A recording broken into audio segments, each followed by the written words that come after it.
Life in video land has got even more confusing recently. Did you know it was confusing in the first place? You might have come to the conclusion that it must be confusing due to the erratic way my videos tend to pop up the direction they're going. Well, that's true. Regular work with Steve at the moment is making things a bit hectic, not that I'm complaining. Stuff with Boaty makes things hectic, not that I'm complaining. And also, me trying to make longer videos that work over the course of a job being done rather than just the job of the day makes it a bit more confusing. Well, actually it shouldn't do, but the trouble is what happens is that I bung a whole load of ideas into a folder and I come back to it about a week later and I've kind of lost my flow and I have to think about it a lot more than I would have done otherwise. That bit's not going in the video.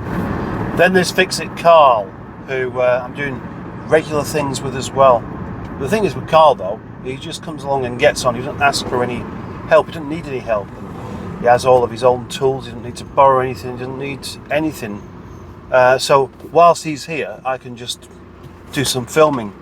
And there is a video of him quite soon. And it is my loose collaboration with Fix It Carl why I am going a different direction today.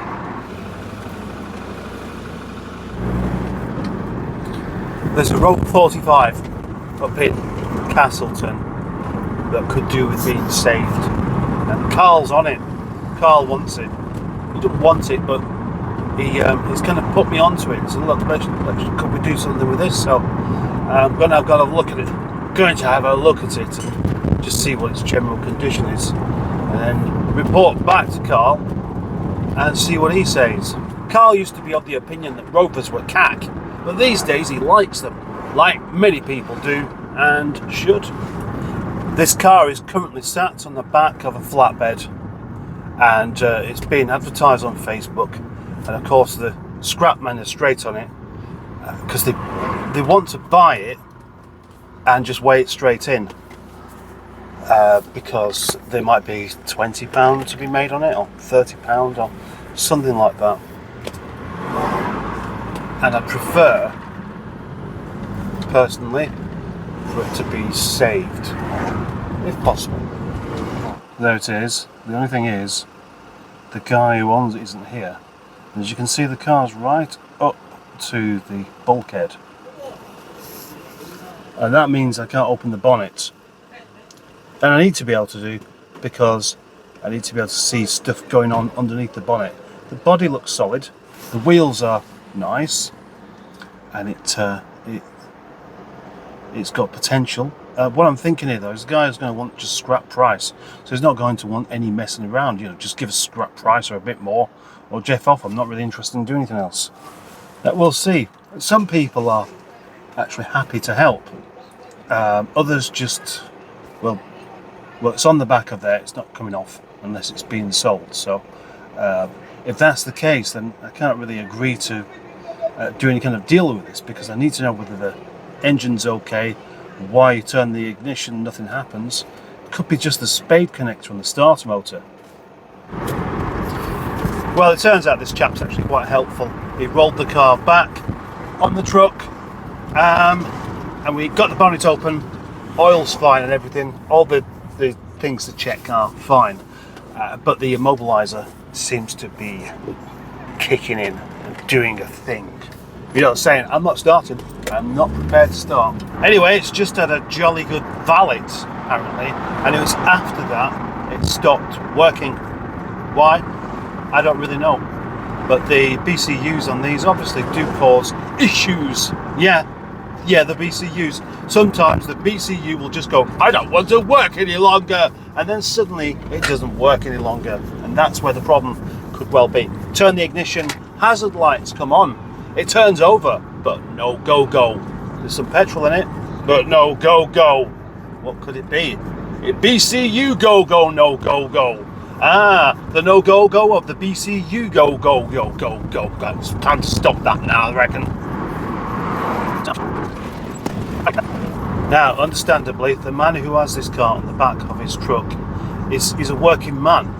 That truck is his vehicle of work. Without the bed being empty, he can't go off and do something else.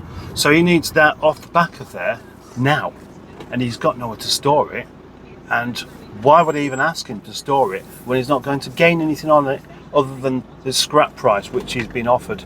So Carl's going to deal with that, and it's just going to get dropped off at the yard, and I will see what I can do with it.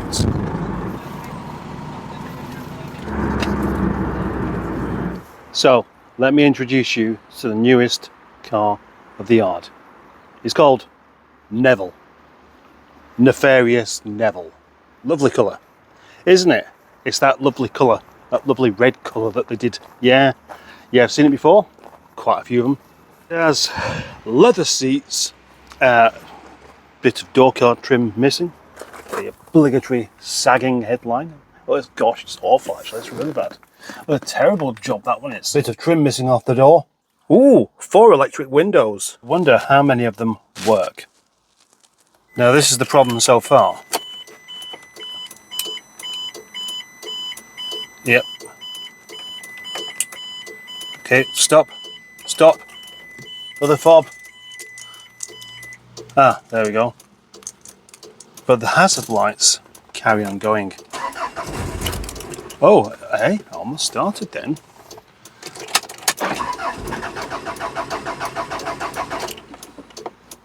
Do the windows work? Yes, that's good news. Put that back down again. That one does. Oh, the rear ones don't. Oh, yes they do. Yes. Good. CVT gearbox. Don't know if it's any good. Heater blower thingy. Probably, yeah. They never seem to want to work these things. Plates removed. But they are in the back of the car. Reason for removal? Transportation. Nevillle has the same lovely 16-inch wheels that I used to have on my car, called Nigel. Now, what can we do about the non-starting issue? Oh, gosh, there's a dent there as well. I wonder if I can knock that dent out from the inside. I reckon I can. But that's not important at the moment. Fob works. So that should just take the immobiliser straight off. Let's give it another go. Hazards, come on. I wonder if the fuel pump's working. Beyond the dashboard that isn't as nice as it looks, just behind the centre console, it looks almost like someone's going to have an attempt at taking this out, but there is a BCU, and the BCU may be causing the fault, or it might not. Could be the fuel pump that's failed. But then again, the hazard lights just doing that kind of thing isn't natural. So let's try a couple of things. Wash wipe, horn, both work. Flash alert. Now even if the engine was switched on, can't drive it around with the hazard lights flashing everywhere. It's not an Audi. Another niggle is that doesn't work. No, it doesn't, does it?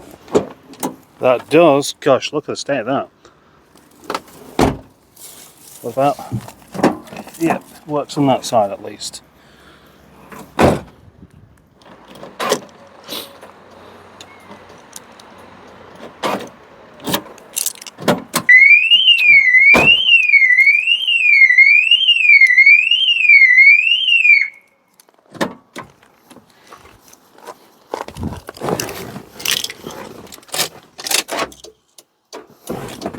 No. Whoa. Got it going. Good news. I figured it out. Yes. It was the inertia trigger switch thing. There's a little switch just under there that clicks up when it thinks it's had a crash. And it looks like it thought it had had a crash. So, cut the fuel off. No clonks so far. Gearbox is smooth, but pick up okay as well.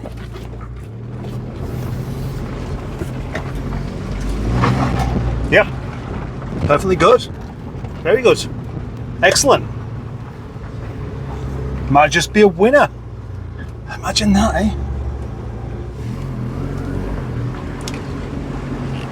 Engine sounds okay as well. Whoa, that's the only trouble. I'm very pleased with it. Oh, why has the temperature gone up so quickly? Switch it off. Back on again. Perfect. Here we go. Nevillle. What a surprise. I'm going to call that a success. And that concludes the first episode of Nevillle The Rover 45.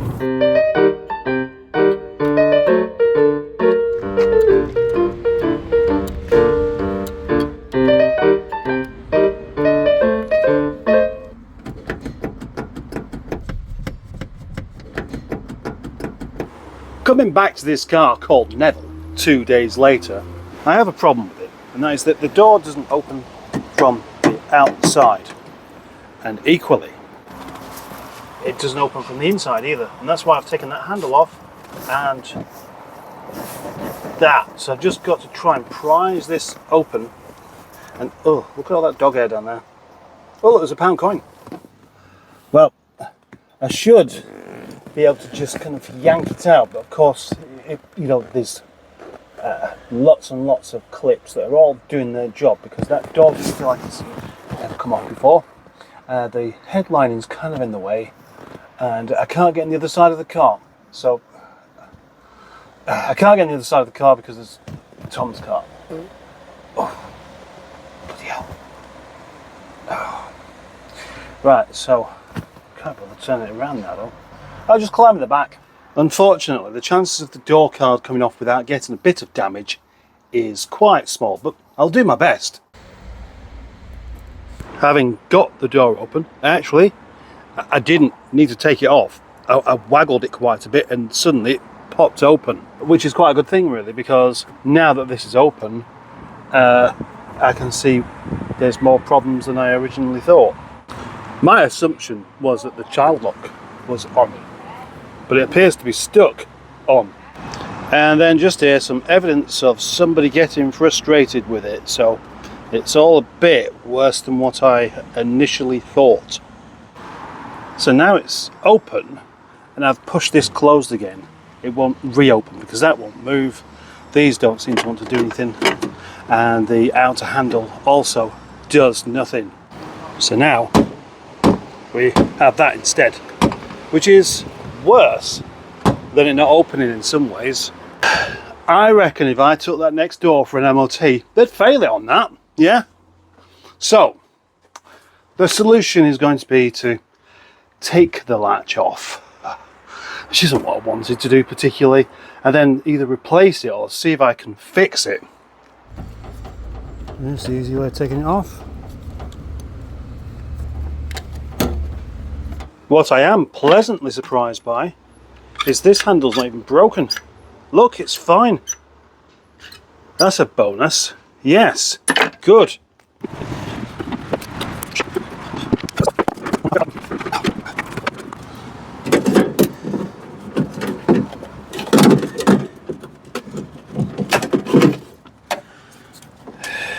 Can this one be salvaged, or is it shagged? That's the question. Well,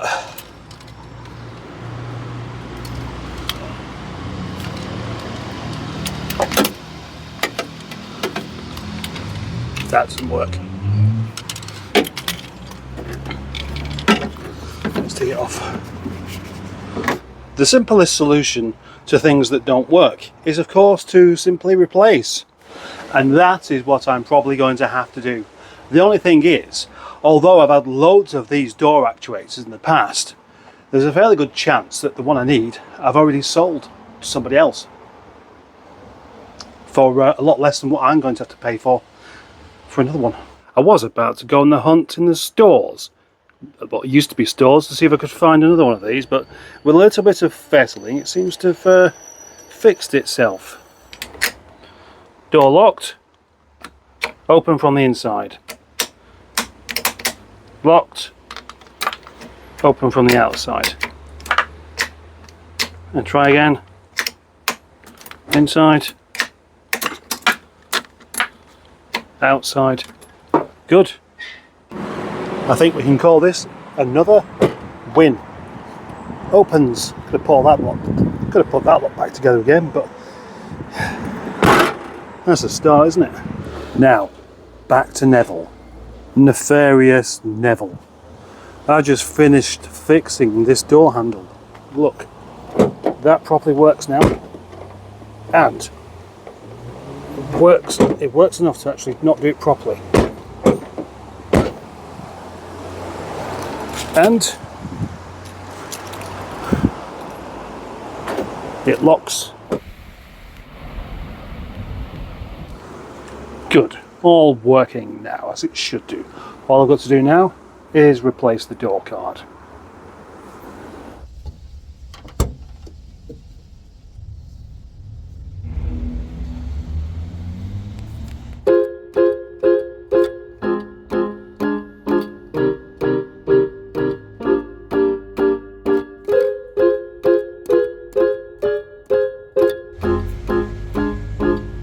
So, now this rather awkward job has been sorted out, will it continue to work? Yes. Hi Tom. Yep. And yes. Good. I think I can feel quite pleased by that. Well, all that's done. All I've got to do now is jack up the front end and the back end and just check for knocks and loose bits and things like that.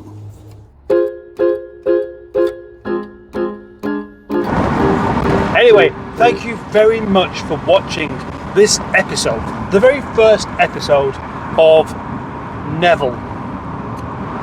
Nevillle, yeah, not Breville. Not on a level, not in league with the devil, but Nevillle, the car, the Rover 45, connoisseur of all things. Thanks for watching, thanks for subscribing, thanks for being a channel member, thanks for liking, thanks for watching it all the way to the end, thank you for sharing. There isn't really anything else I can thank you for. I can't thank you for not liking it, although I could do. You could not like it, but not have the black heart to press the dislike button. Then I'll thank you for that as well. Bye bye.